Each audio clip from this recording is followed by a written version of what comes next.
Coming to America was directly the result of a phone call from Eddie Murphy, where he said, I have an idea for a movie. And he pitched it to me, and the idea was essentially Cinderella. It was an African prince comes to America to look for his queen. And that was pretty much the idea. And we went to have a meeting with Paramount. Eddie was at the height of his career. And Ned Tannen, who at that time ran Paramount, said, could you have this in theaters by such and such a date? Eddie had 25 pages, but it was the beginning. It was just the beginning. It was the scene in Africa where he wakes up in the morning, and then the scene where his parents tell him that has his bride chosen for him. And that's pretty much what he had. He had kind of the first act figured out, and then he comes to America, he meets this girl, and they fall in love. And that was about it. And he wanted to be in Queens. We knew that much. And we pretty much took it from there. So Barry Blaustein and David Sheffield, who had worked with Eddie since Saturday Night Live, they quickly got together, and it was called the Zamuda Project, named after Bob Zamuda, who's a comedy writer and was Andy Kaufman's partner. Initially, the name of the country was Zamuda because we wanted to name it as an inside joke. Oh, here's a fake country, and 3 people would laugh and would get it. And John Landis read the script, and he goes, we can't call this Zamuda. And it wasn't really till later I came up with, well, put an N in it. Then it's African, Zamunda. and we came up with Coming to America sometime during principal photography. I remember, because Nile Rodgers writing the music, I said, write a song called Coming to America. We can play over the end credits. And we'll call the movie Coming to America. I mean, it was like that. But Barry and David wrote a script very quickly and then showed it to Eddie and I and Arsenio, and we all pulled it apart and put it back together. But they wrote a draft and essentially stayed to the bones of Eddie's story. I'm grateful to Eddie for giving me the opportunity to make a big Hollywood fantasy and to make a film that I think historically, or socially, I should say, is important, because it was really the first big Hollywood picture where the color of the principal skins had nothing to do with the plot. I mean, even in Trading Places, Eddie's the black guy.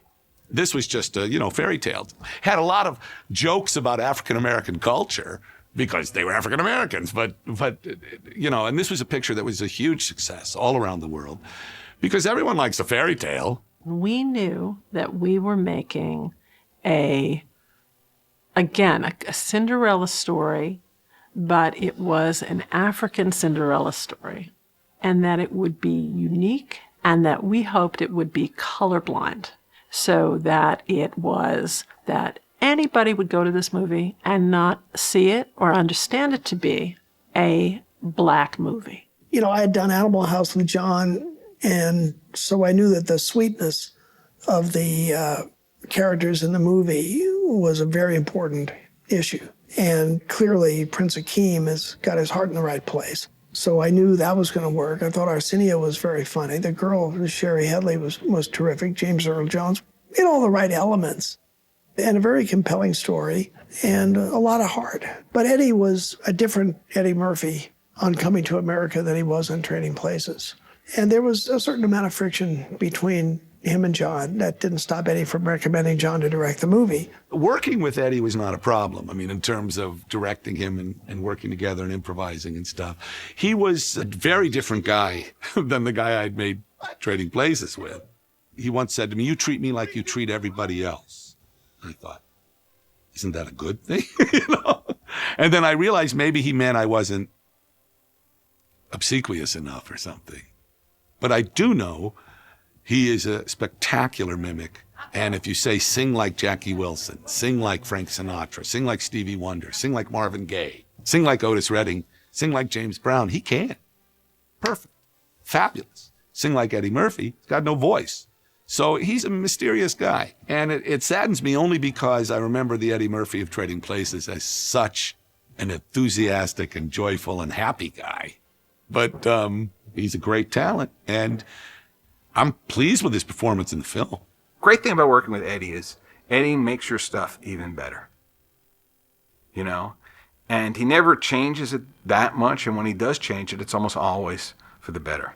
I had actually worked with Arsenio in Amazon Women on the Mood, but Arsenio was a stand-up comic working around, and he was Eddie's friend. I don't think the studio realized what a big part he had, or they wouldn't probably given it to him. But I think he did well. I was pleased with Arsenio. Arsenio Hall was an interesting TV and radio personality and friendly with Eddie. And I didn't really know much about him, but he turned out to be just the right foil for Eddie as his kind of manservant. And I was kind of surprised he never did anything after really much in terms of movies after Coming to America, because he was actually terrific in the part. And, it was absolutely the right choice. Arsenio was good to work with. When it came to the characters he played in the barbershop, he was great. I mean, he knew that character very well. And the preacher character he played was just hilarious. I'll never forget when he walked up in his makeup the first time as the preacher. We just fell out. I mean, literally fell on the floor of the studio laughing at it. So funny looking. And he'd never been in a movie before, and thought he did very well. The hardest parts really were the king and queen. And, for the king, my first choice was Sidney Poitier. And I went to his agent. Marty Baum wanted so much money that it was ridiculous. And to this day, Sidney says to me, I would have done it. Why didn't you ask me? I'm like, yeah, right, sure. One of the great things of working with John Landis, he's a director who likes to keep writers involved. So he'd always ask us, who he thought would be good for this part and this part and that part. And, we always wanted James Earl Jones for the king. So my second choice, okay, Sidney, because you need someone who has that kind of regal bearing. And I thought, James Earl Jones. And he read the script and thought it was funny. And he said, okay. And I went to see him. He was in Fences on Broadway. I went afterwards and talked to him, and he agreed to do it. This is the kind of actor you want to have play every part that you have, because he's just so completely talented, so perfectly got the physical bearing and the voice to command the presence that you needed to play the king. And when we got him, we knew that we had locked in a real key element to make this movie, give it the stature and dignity and the power that the movie required. We called James Earl Jones to ask him to do the movie. John had Barry me on the phone with him. We called James in New York, where he was doing Fences on Broadway. And ironically, he wanted to play the father because he thought it was the better part. But we needed the majesty of James Earl Jones to play the king. And I'll never forget this. We called him up and it's, hello. And he says, we're the guys who wrote the movie and so and so and so and so. And he goes, you guys know a lot about Queens, but you don't know a goddamn thing about Africa. Which is true, I guess. And just hearing those words from James Earl Jones was really, surprising. I cast Madge after my first meeting with her. She was so beautiful, and she just had a great presence. She was fabulous. Madge Sinclair, not as well known as James Earl Jones, but again, regal, perfect bearing, just exactly right for the part. She was great to work with and really brought an elegance and power to the role that we desperately needed. Sherry Headley, I wanted to find an unknown for that part, and I just saw many, many people. She had a tough role because she's the anchor of the picture, really, and she was terrific, and she added tremendously to the movie. I mean, the movie wouldn't be the same without her. She made Eddie more sympathetic, and I was thrilled with her. It's always tough for an actress to play the girl. The girl who gets gotten is not a very thrilling part to play, but she was so charming and funny. I remember Sherry coming in, and I thought she was wonderful. It was actually down between her and Vanessa Williams for the lead role. And and Vanessa was wonderful, too. The studio wanted us to hire Vanessa Williams. And John and Eddie were kind of leaning toward Sherry Headley. And if the choice had been up to me, I don't know what I would have done. I mean, Vanessa Williams is charming, beautiful, terrific actress, just great. Sherry Headley was a newcomer, fresh face, had a good edge to her, like Vanessa would have had. But I think the feeling was with Sherry there was more vulnerability. That if Vanessa Williams lost everything, you knew she would recover. So Sherry, who hadn't done all that much before, was in the movie, and I think she was wonderful. I'll never forget the day that John cast her. because Barry and I were lucky enough to be there for the auditions. And Sherry read for him, and he said on the spot, he said, "You got the part." Sherry just had that great face, and she was mischievous and beautiful, and I thought she was terrific. Most of the people came through casting. John Amos, now that was a difficult part to cast. And John had just been in he'd been playing bad guys for a while. And I met with a number of actors to play the father, and John came in, and he is a good actor. Talking with him and working with him, I'm delighted with John, because he had a very difficult part to pull off, because he's playing kind of a silly guy. I mean, he's a very successful, middle-class, upwardly mobile guy who wants the best for his daughter. And there's, real farce. I mean, he's running around and, it's real silly. And I thought he was great. I really liked John. John Amos just had that sort of slightly rough, gruff, a little bit unpolished way about him, and as manifested by the fact that he was always looking at the McDonald's manual about how to run a franchise. Mr. McDowell? Yes. And trading on the McDonald's name with the McDowells and all of that. And I think the people at McDonald's thought it was great free publicity and funny that John Amos was always checking to, trying to steal things from McDonald's and try to make his franchise as close to McDonald's as he could without getting sued. It was fun. But he's really funny. I mean, there are things, again, in movies, there's always moments that crack me up. And I love it when he calls the Waldorf and he says, Yeah, hello, King. I think John was terrific. He came in for a reading, and I'll never forget this. John said, "You got the part." And he left, and he came right back in. He said, "You're not with me, are you?" And actually, he had worked in a McDonald's as a manager of McDonald's early in his career, or many, many years ago. So he turned out great in the movie. And the others were, mostly unknowns. And it's amazing, you look at the movie, how many people in it are known. There's a lot of people who went on to great careers. I mean, Sam Jackson and Cuba Gooding had one line which was cut out, but he's still in the movie, sitting in the chair in the barber shop. Eric LaSalle, his first movie, poor Eric, he was wearing that Jerry curl wig. He was so miserable in that wig, but he was wonderful. He played a real slime and a lovely guy.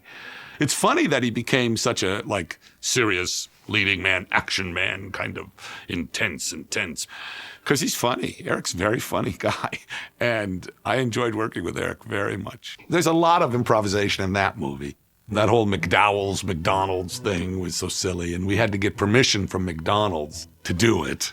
I remember.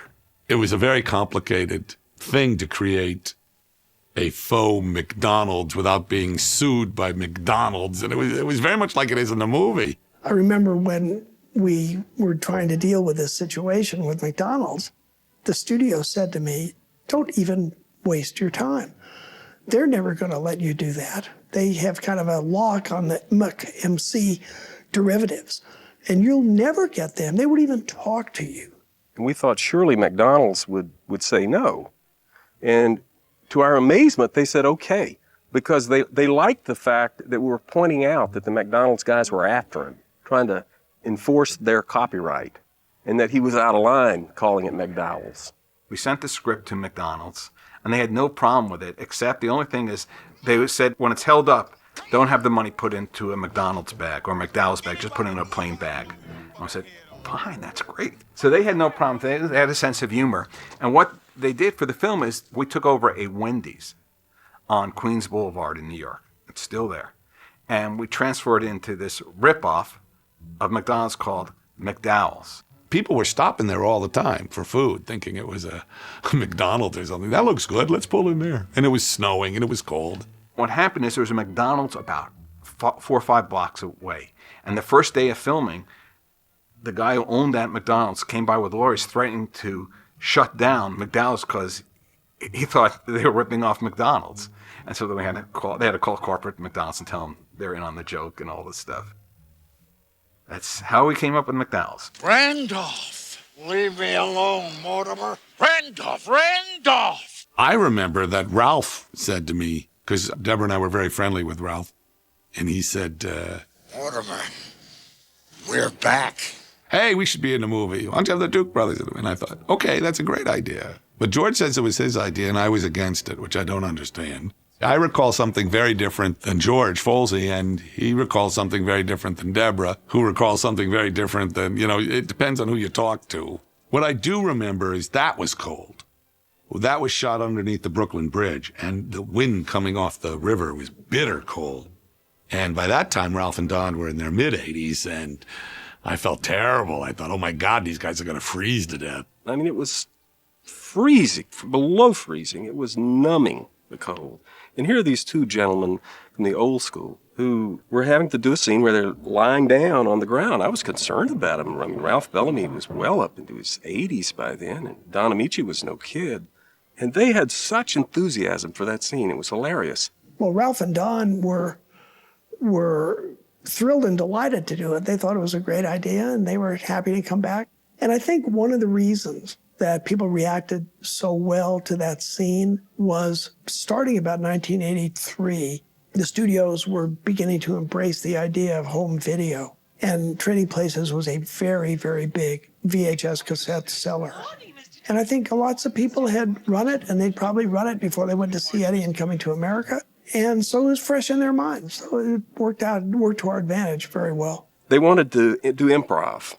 Don Amici came up and said, hey, I got a great idea. We start wrestling for the money. They wanted to stage this whole fight, where they're down rolling around on the ground in this tent under the Brooklyn Bridge with about 10 below zero. But that was such a thrill. And we got a good picture of Barry and me and Don Amici and Ralph Bellamy together. And I felt connected. I felt like, some connection to the Hollywood that I'd admired when I was a kid. They were such gentlemen. I was in love with them. And I'm delighted that they came back in the movie. In pre-production, I saw a guy on TV who was talking about Eddie Cantor and Al Jolson and blackface comedians. And he really offended me, this guy. This guy was talking about old Jews playing young black men. I said, F him, I'll have a young black man play an old Jew. You know what? I really was offended by this guy. So I pitched the idea to Eddie, who of course could do the accent and stuff. And Eddie said, hello, I don't think so. And I told him that Rick Baker, who I'd known since I was 21, we did Schlock together. And Rick, I think, had already won his Oscar for American Werewolf. I said, Rick could do it. I bet Rick could do it. I think I better call Rick. Well, my memory serves me correctly. I was in England finishing my work on Gorillas in the Mist. We had just come back from Africa, and we were filming some stuff in England. And I got a phone call from John, and John said, I've got this movie. It stars Eddie Murphy, a guy from Saturday Night Live, and he's going to play a whole bunch of characters, and you got to do the makeup, and we don't have very much money, which he always says to me. And Rick said, well, that's a challenge. I mean, Eddie's dark. I mean, And he said, he's going to play all these different characters in a barbershop, and one of them is an old Jewish man. And I said, like a Sammy Davis Jr. kind of Jewish man, And he goes, no, it's an old white Jewish guy, So, that's going to be hard. I was familiar with Eddie because I'd watched Saturday Night Live. And I said, he has very typical black features, and he's not going to be easy to turn into an old white Jewish guy, And John says, well, you got to do it, and there's not a lot of money, and don't give him a big nose because I don't want to stereotype, Jewish guy. The bottom line was, I talked Ned Tannen into giving us some money so Rick could do a test. We did a test of Eddie as the old Jewish guy, and he was so funny in the test. He just couldn't get over it. It was wonderful to see Eddie astonished by the figure in the mirror, and he got into it big time. You can just imagine an actor like Eddie, who's great at doing impersonations, when he's limited only to being able to change his voice and maybe his expression to create a character. Here, he's actually doing it in the makeup. He is the character, but that being said, it's not enough to just look the part. You've got to believe it, and that's what Eddie brought to the character once he was free enough in the makeup to realize that he could be that character and get away with it completely. And the beginning of the process is actually I had to take a life cast of Eddie. We actually make a mold of his head so we can duplicate it, so I have not just one of those. And with the plasticine clay, I sculpt the new face on this life cast. The way that the makeup's done, though, it's not all one piece. It's not like a big mask. There are multiple pieces. So I pre-painted the pieces because the makeup process takes a long time. And so once I had all these pieces set up, Then it's a matter of gluing it onto Eddie's face. We had fun. I mean, Eddie actually was so into it. He went around the lot at Paramount, started flirting with secretaries, and everyone bought him. Everyone bought him as this old guy. The design is basically based on Rick's father-in-law, who's not Jewish, by the way, but what the hell. I actually used him to double the guy. He's in a couple of shots. I got to say, John was great. He treated him, like a star. You got him in his own little dressing room and was really, really kind to old Nestor. He was an old man at the time, and it was kind of the highlight of Nestor's life. But the makeup is very much based on Nestor, and a little bit of my father as well. It's my father's forehead. But what happened was when the studio saw the tape of the old Jewish man, they said, "It doesn't look like Eddie Murphy. We can't tell it's Eddie Murphy." It's like, we're paying him all this money. We want to see Eddie Murphy. I'm Eddie Murphy. I am the young black movie star of Paramount Pictures. She's He's supposed to be a white Jewish guy. What do you mean he doesn't look like Eddie Murphy? Make the other makeups look more like Eddie. So the very last makeup that I did that I was sculpting was the barber character. So I kind of pulled back on him more, and because of the studio's demands, and made it look a little more like Eddie than some of the other makeups. I realized, Eddie, he's such a brilliant mimic. I said, you could play a lot of parts. And he was like, what? And once he saw the makeup brilliance of Rick, he realized I could. And then the barber shop, instead of casting old men, we started, okay, well, Eddie, you'll be him. And Arsenio, you'll be him. And Eddie, you can be him too.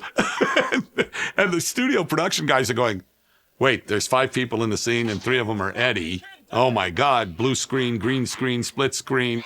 I really felt strongly that to shoot Eddie in multiple characters and Arsenio, I would not do any optical tricks, that it would all be just doubles and over the shoulders and very straightforward coverage, which was so successful that to this day, even though I reveal it at the end, many people don't realize Eddie played so many parts. The way you tell a story on film is essentially it's montage. It's the juxtaposition of images. But when you shoot stuff in many different locations, and very often with the same actor, it gets more complicated. So there are scenes where I'm shooting James Earl Jones coming in this way, and they're in New York, and then in here, I'm in L.A., and when he comes in, James has to interact with Eddie as the barber, Eddie as the old Jewish guy. That was something I just made up. That's one of my favorite moments. What is this, velvet? This is beautiful. What is that, velvet? Well, a lot of what determines the characters and what they look like are kind of, again, the faces underneath. So I knew that, if I did basically the same thing in every one of the guys, they would still look different because of the structure of their faces. But I definitely wanted to make sure that they were different people, so the Eddie's barber, was very different from Arsenio's barber. So, I gave Arsenio, decided to give him a beard, this white beard. And Clint, who was the other guy in there, made him, bald. Eddie's boyhood friend, Clint, played one of the barbers. We made him older. I mean, Clint could be Clint, and Arsenio could be the other barber, except when he was also semi in the same. So it was fun. I have to say that stuff was fun, and a lot of it was improvised. It was just, me and Eddie. I'm playing all the other parts, and Eddie, and that was fun. People think about the barbershop, but think about the Black Awareness Rally, where I have Arsenio Hall and Eddie Murphy on stage, and I have Arsenio Hall and Eddie Murphy in the audience, and I have Arsenio Hall and Eddie Murphy in the audience. I mean, it gets, people don't think about it, but you get the pieces and cut them together, and it's montage, and it works. But they're wonderful. They created real characters. And so you don't question it. And I love Eddie as Randy Watson. I think that's an extraordinary makeup, too. But that's a great character. And Arsenio as the preacher. It was fun. I mean, I really, for Eddie and Arsenio to play so many parts. It wasn't until the day, when the camera's rolling for the first time that we really kind of knew who Randy Watson was and what he was about, and I don't think Eddie even knew, I mean, that's something that, like I said, he's so good and talented and quick with this stuff. And when I'm making him up, he's looking at himself in the mirror and thinking about what voice should come out of this and try some different things. So he lets the face basically inspire the character. In my career, before coming to America, I've done a few human kind of makeups, age makeups on people and stuff. And these are actually the harder kind of makeups to do. People don't realize that. They think if you make some far out Star Wars alien that it's hard. Creating a human character, especially an age makeup or something like that, is really difficult because people are much more critical of them. And those are the kind of makeups that always get the bad reviews because you see people every day. You don't see aliens every day, So Arsenio, the preacher character, I kind of did a face, again, just based on parts of faces that I liked from people, but I was kind of stuck with what to do with the hair.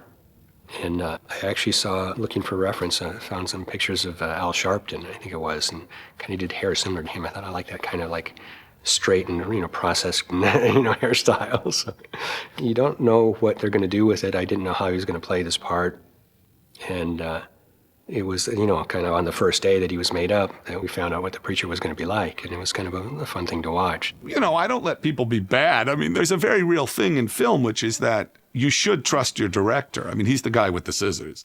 And I very often find myself telling people, like, was that good? Was that good? And I always say, look, if it wasn't good, we'd still be doing it. His father was a preacher, so he had the preacher down. And, I love the moment at the Black Awareness Rally when the three old men from the barber shop, the three old barbers are sitting there getting that fight over fried chicken and stuff. Because they're very real and very funny. And, they're like old men. Donation. It's a donation. I thought it was a trash. Don't be hitting on me. Some money in stupid ass. And because I didn't do any tricks, it's just cuts. I mean, it's just, I didn't do any tricks.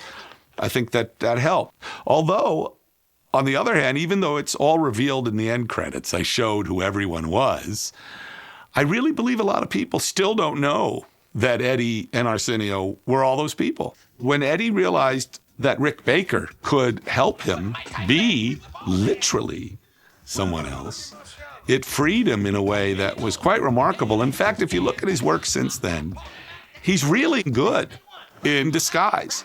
I mean, Rick made it possible for Eddie to play those parts, because it's one thing to assume a character on stage, but quite another in a movie. And you have to have a semblance of reality, even if it's a faux reality, but it has to sort of work, or else it doesn't work. I'm real proud of the stuff that I did on Coming to America, but especially the old Jewish guy. I mean, I think that's the best makeup in the movie, and it's actually the one I worked the hardest on, I was most concerned about and most frightened about doing. But I still think it holds up as a pretty decent makeup. I mean, this day and age now we use different materials, we use silicones and things to help get a very realistic looking flesh, but I think even with the foam rubber, it worked out pretty well on Eddie, and I'm still really quite happy with that makeup. Whenever you have something that successful, people always say to you, did you know Animal House? Did you know the Blues Brothers? Did you know Werewolf, Coming to America? Did you know that these would be? No. I mean, if I knew that, I'd be in a much bigger house, I mean, no, you never know how something will resonate with the public. You don't know. It's all about the zeitgeist and timing. And people don't understand, because it's called the movie business, the motion picture industry, that the yardstick for a good film in the movie business is a successful film. And the truth is, many great films fail, and many shitty movies make a lot of money. So the only true test, as Peter Bogdanovich said years ago, the only true test of a movie is time. I think Coming to America has retained its popularity, really because it's a well-made movie. It's got a very good story. I think a lot of the movies that are made today are not directed as well as that movie is. They don't take the time to play the moments the way that movie does. And there's a quality about it that makes you feel good. And you enjoy seeing him be successful. And I think the audience likes that. It's a familiar story. And I think there's something kind of beguiling about it and something universal about its appeal. Everyone can relate to that character of Prince Hakeem searching for true love.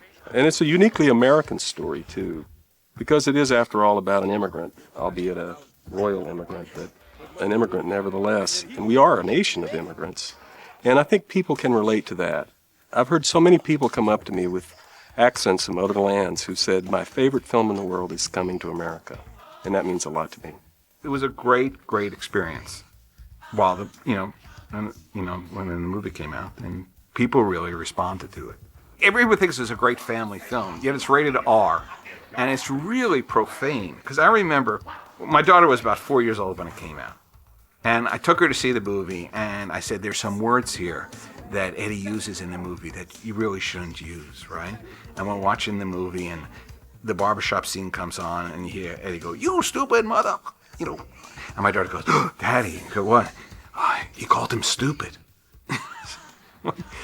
But when you watch it with a little kid, you're going, man, there's a lot of cursing in this movie.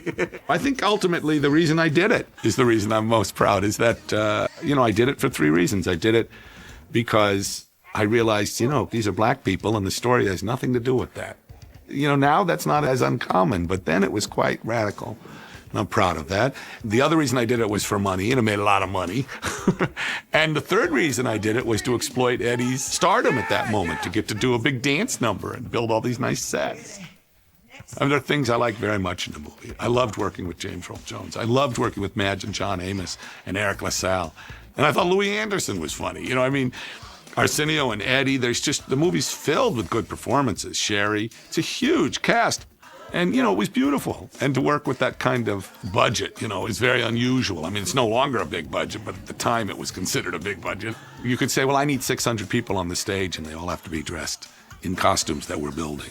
Okay. You don't get that very often. So that was a pleasure. Where'd the idea for Coming to America come from?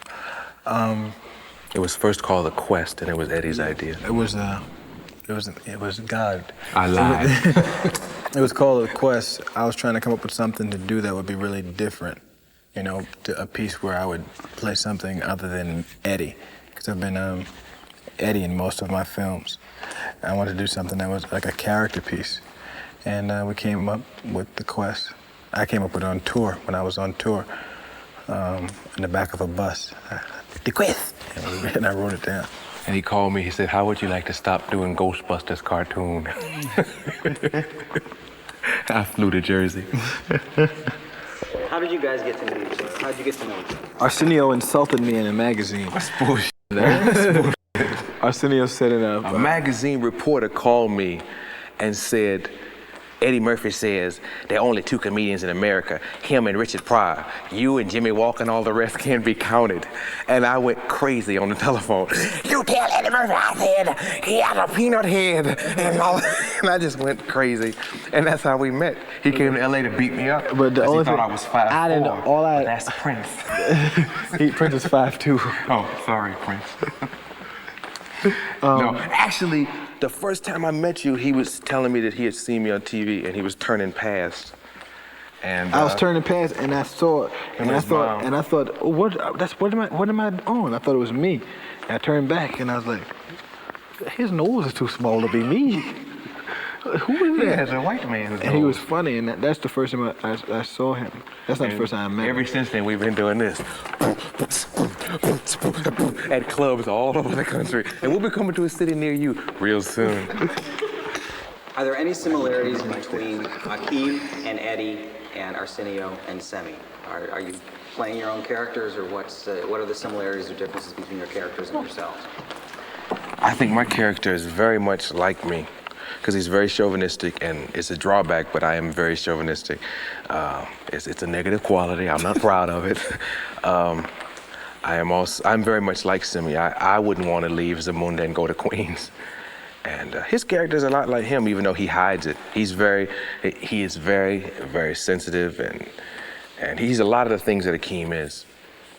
As a matter of fact, you'll find in watching this movie, the 2 guys seem to have a problem that a lot of entertainers have. Finding someone who appreciates you for you, having nothing to do with who you are and what you have, Some interesting parallels.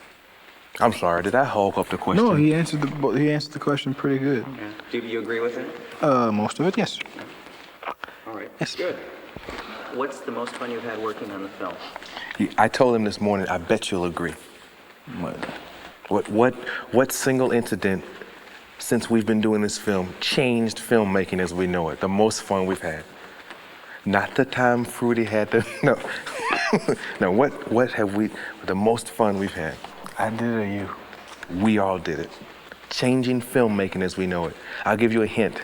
A 1 a.m. lunch break. A 1 a.m. lunch. How could you know? Okay, what would you say is the most fun thing we've done since we've been doing this film? Oh, I know what you're talking about. I know what you're talking about. Yeah, I do have a pimple coming, right? Where's it? It's a real big one, man. That's from sexual frustration. Of not getting done the first 3 pictures. I'm undersexed from my film, so I'm breaking out. But in this movie, the pimple goes away. I guess you're talking about, one day in the middle of the You wouldn't have guessed that night? That's not what you would have said? Well, that may have been the most fun for you, but... Okay, what's the most fun for you since we've been doing this movie? And I can't mention it on the camera. But the most fun that we had that was legal was when between shots we had like a 2-hour break because they were changing the shots around. We were working nights. And we left the set in wardrobe and we went to this disco because it was right around the block from the set. And we partied for like 2 hours and like brought the whole club back to the set. And afterwards, I didn't tell you that part because I didn't know whether he wanted to talk about that part, but we brought company home. Describe each other in one word. You by saying Eddie is, and Eddie by saying Arsenio is. Giving. Taking.